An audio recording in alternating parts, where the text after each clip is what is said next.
Good morning, children.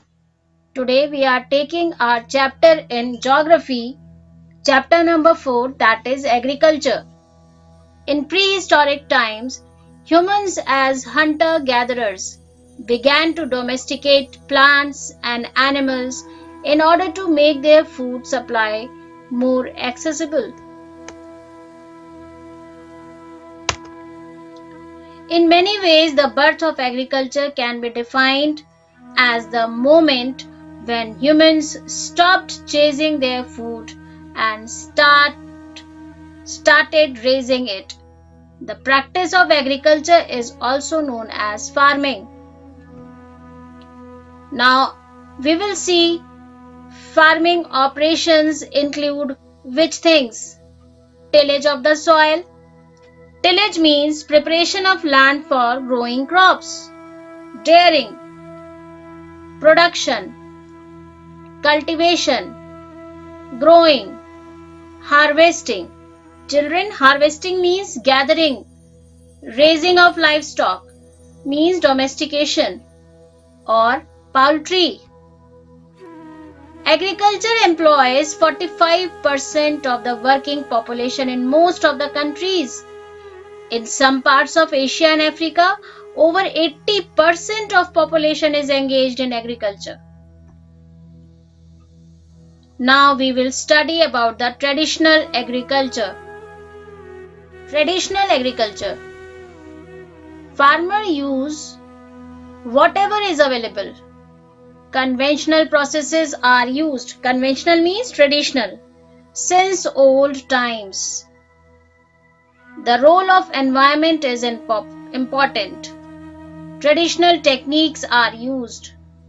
Bullocks are used for plowing, and the outcome is lower crop yield. Outcome means what we get by doing traditional agriculture, we get lower crop yield means production. And if we see the modern farming, in modern farming, modern equipments and technologies are used. Latest farming methods are used. Scientific ways to increase the yield. Pesticides.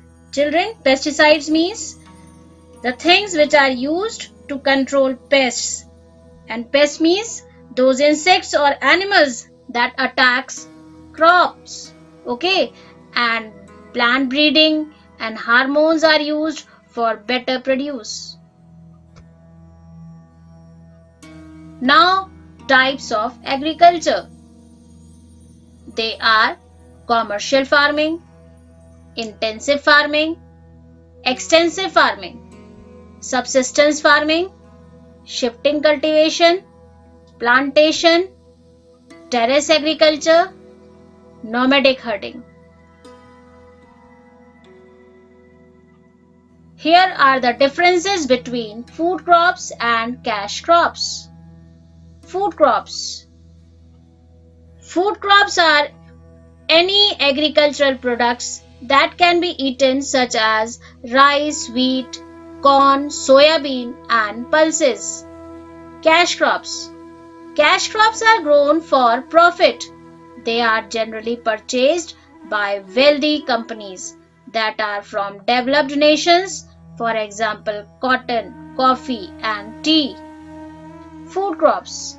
These are essential for basic food but have less value as compared to cash crops. Cash crops are cultivated for commercial purpose and have more value. Commercial farming. Crops like wheat and rice are grown on large fields. And what is the purpose of commercial farming? Making a profit. Modern methods are used, labor and machineries are used, and the outcome is large-scale production. Now the students will be telling questions, and these questions are: what do farming operations include? Question 2. What is the percentage of working population who are employed in agriculture? Question 3. What is the output of traditional agriculture? Question 4. Name any two food crops? Question 5. What is the purpose of commercial farming?